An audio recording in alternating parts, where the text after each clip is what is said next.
First, let me introduce you to my viewers. So your list of regalia is so long, I won't even bother to name everything.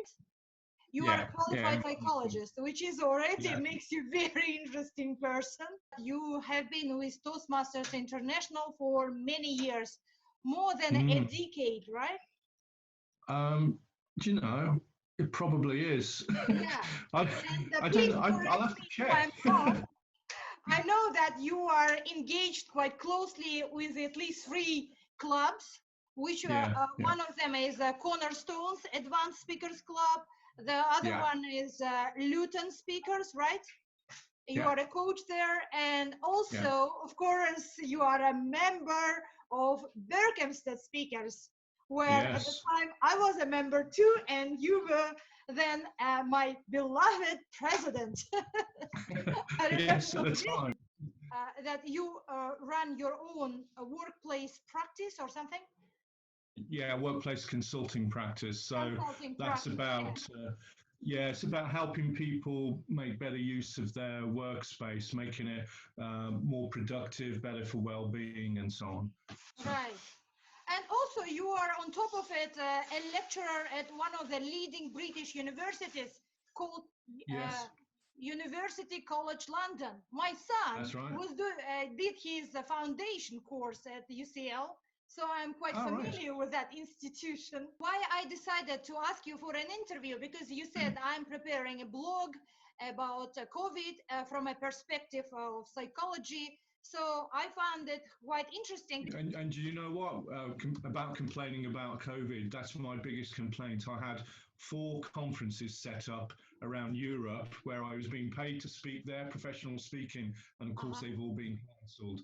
And that's the one thing that really annoys me because I don't mind the virtual meetings, but there's nothing better than going to another country and meeting the people and having lunch with them and talking to them and all that. Anyway, but in terms of the psychology of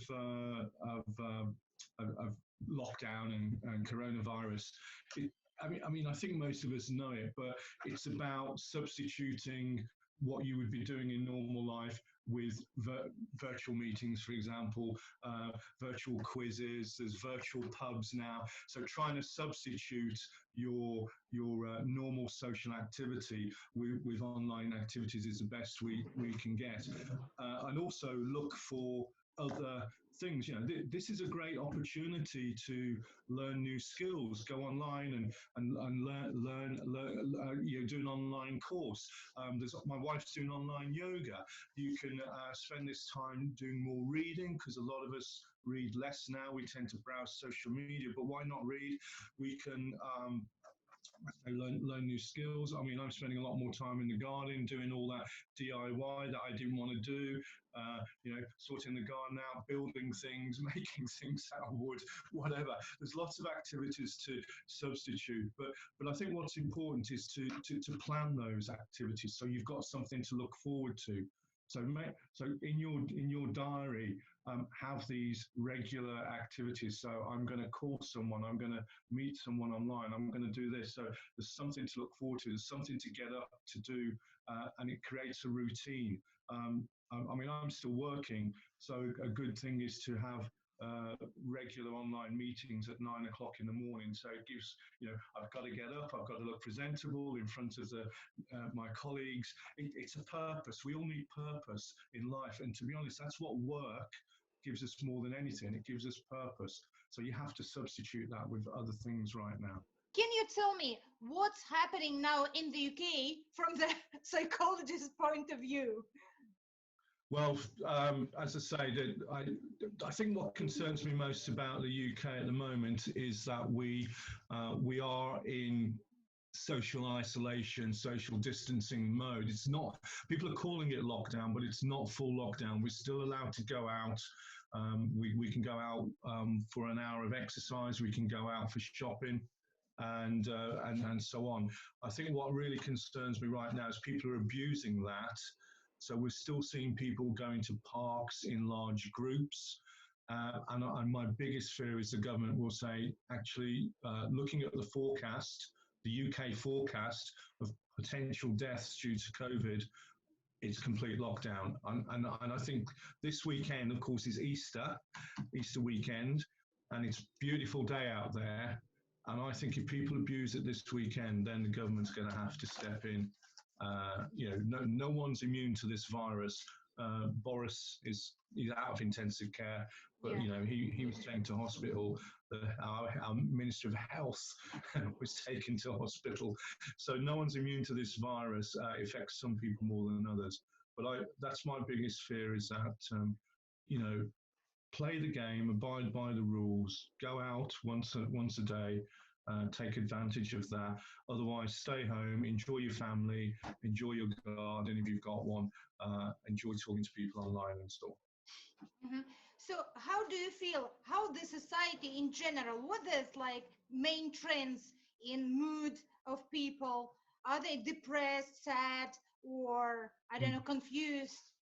Yeah, I think it's a mixture. And back to the psychology, I think it does depend on your personality. So the introverts, people who are quite comfortable in their own company, they're quite happy doing their own thing. They don't seek interaction so much as extroverts do. So extroverts thrive on interaction, social interaction, like talking to people, all of that. I think the introverts are coping much better than the extroverts, because actually this is a gift to them. It's like, I can stay at home, I can do all the things I want to do without interacting with people. This is absolutely brilliant. And I think the extroverts, the people who thrive on social interaction, we've got to learn from the introverts. And as I said, the only thing I can recommend at the moment is substitute as much as you can with online meetings. Don't be afraid to have group meetings, hold quizzes, have drinks together, just say hello. There's lots of, Toastmasters meetings, of course, are brilliant online. And I'll admit, I'll be honest with you guys, I was never a fan of online meetings. I always thought that the whole point of Toastmasters was you come together, you meet people, there's a stage where you perform, all of that good stuff. And I don't like online meetings, but I have to say those online meetings right now are absolutely brilliant. And I think a lot of people are enjoying them and recognize the benefits. Nigel, can you give us 3 tips from as a psychologist, how to make these online meetings more comfortable and useful for people? Oh, gosh, right. Well, I think some of us do like ground rules. Some of us don't. But I think with an online meeting, it's in the best interest of everyone. Set your ground rules.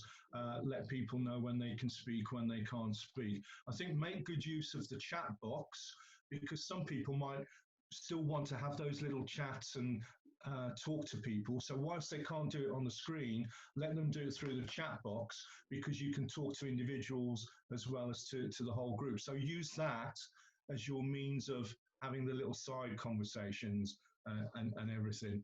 And I think the other thing is just to make everyone feel welcome and relaxed. I think it's important to remember that for some people, this is a new experience, and they might be a little bit wary of being online. For other people, it's normal. So make everyone feel welcome. I think, like all things, it's about being inclusive. Don't just think about yourself and how I respond to things. Think about how other people might respond to things. More introverted people, more conscientious people, more nervous people, more apprehensive people. Get them involved as well. Do you agree that this kind of crisis is kind of unprecedented? It affected all people in the world simultaneously for the short period of time, and still we're in this crisis and a very high level of uncertainty, and definitely people scared, worried. We don't know what to expect, to be honest. But, so definitely the world after this will be different. So, but how different? But back again to what you're saying, back to some psychology. Whenever we're faced with a new challenge, with change, we go through what's called a change curve. It's a Kubler-Ross change curve. And the first part of the curve is everyone's in denial. So it's like, this isn't happening. COVID's not happening. It's never going to happen to us. Don't need to worry about it. And then the second part of the curve is, it is happening. how's it happening? How's it going to affect me? And that's when you need lots of information, but good information. At the moment, there's a lot of bogus information, a lot of fake news. We need good, solid information. So only look at information from good sources like BBC News or wherever. Don't look at some of the crackpot conspiracies that are going on. And then the next part of the change is once you've accepted it and you've got some facts, then you start to work out how you can make it work better for you. So I think we're already seeing that for coronavirus, that people are starting to make it work. So they're becoming more joined up. We're having the online meetings. In our community, all communities across the world, people are starting to help each other. How can I help people who can't get out? How can I get food to them? Look at all the work that's being done by the services, the hospitals, the firemen, the police, and so on. I think we've all got a lot more respect for those people than maybe we had in the past. So I'm kind of trying to see the positive side of this. I'm seeing how coronavirus is actually connecting us. Even though we're socially isolated, it's actually connecting us. Yeah, absolutely. In a weird way. We're starting to have more empathy for other people and their challenges. We're starting to recognize that we're not just on our own in little islands. We are all connected, and people are joining from all over the world. So if I could do Toastmasters 24/7 if I wanted to. There'd be a meeting everywhere around the world. It's more likely, I would have thought, that there'll be a blend.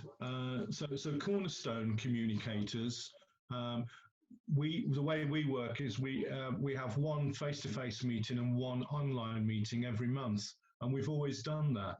And I think that's what maybe more Toastmasters will do. They'll start to maybe think about a blend. Most Toastmasters meet twice a month. But there's no reason why, if you've got a large group of people, for example, where people may be struggling to get speaking slots, you might say, do you know what, why don't we do the occasional online meeting and just have more people speaking? So I don't think it'll be one or the other. I think it'll be a blend, and there's good skills here. And that just doesn't apply to Toastmasters.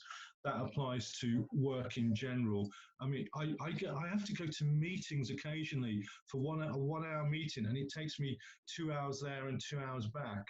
I think after this, that's not going to happen. You just can say, guys, let's just do a Zoom meeting, because we're all used to it now.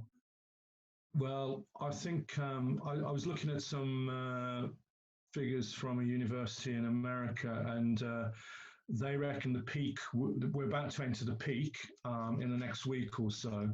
But the figures they showed, they didn't show that it was tailing off till May. So I think lockdown, end of April, but probably more likely mid-May. Nigel, you said that these measures are, in your opinion, are justified. But some people have a strong opinion about this inefficiency of these kind of measures, because people lose more than gain. And also it said that this virus is already there, and sooner or later everybody on earth will be contracting it. So maybe it's better to meet it now, as early as possible to fight it and have the immunity against it, and prepare your body for the next virus, because maybe next year this coronavirus will be even of a worse nature. Yeah, Nobody guarantees. So there's a few things there. I mean,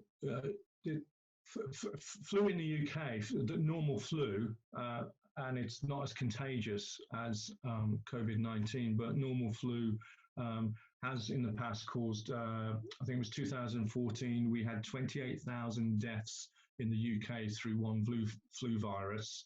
And on average, it's about 11,000 a year. We're at 6,000 deaths through COVID now. The worry is that COVID is so contagious, it will affect more people. So, but I think at the moment we're saying, 6,000 deaths is bad. It's like, but you know what? People die, and the people who are dying, they're old and they've got illnesses. And what we're not doing is working out how many, it sounds really callous, but how many of those people would have died anyway through some disease. COVID-19 just seems to be making it happen a little bit quicker, which is horrible, but that's the reality. I think you're right. Basically, we've all got to contract it. this is the herd immunity idea. I kept saying, when you have kids and they have chicken pox, you have a chicken pox party. So you send your kids to the party, so all the kids get chicken pox at the same time, and then they've got it and they're immune for the rest of their life. Obviously, what they're trying to do with COVID-19 is they don't want everyone to have it at the same time because the services can't cope with it. But they do want everyone to have it eventually. We all have to be exposed to it, but it's about flattening it out. Because if we're not exposed to it this year, it'll come back next year, and obviously the strain will get stronger and stronger. So yeah, it's weird, but we kind of all need to get it. And I'm dreading getting it because I've got underlying conditions. But the other thing that they're not doing is we tend to focus on how many people are dying and not how many people are recovering. And when you see the figures of the people recovering, it's much higher than the people who are dying through this. And to be honest, we can't believe the figures anyway because some people are measuring it well, others it's so aren't. controversial. I don't know what to believe. It's really difficult to measure it. But I think you're right, Bella, that ultimately we've all kind of got to get it. Good evening, Qinghai Toastmasters. I would love to be with you because I've never visited Thailand and I'm a big scuba diver. So that's one good reason. I'd love to come over there and scuba dive one day, and I will when this is all blown over. And the other reason is when I come, I'm definitely going to come and see your club and say hello, and maybe you'll give me a table topic or two, just like Bella's been doing for the last hour or so. But I just want to say hello to you from me, Nigel Oslend. I've been a Toastmaster for about 10 years. I was the PR manager for District 91 a couple of years ago, so I got exposed to a lot of clubs when I did that role.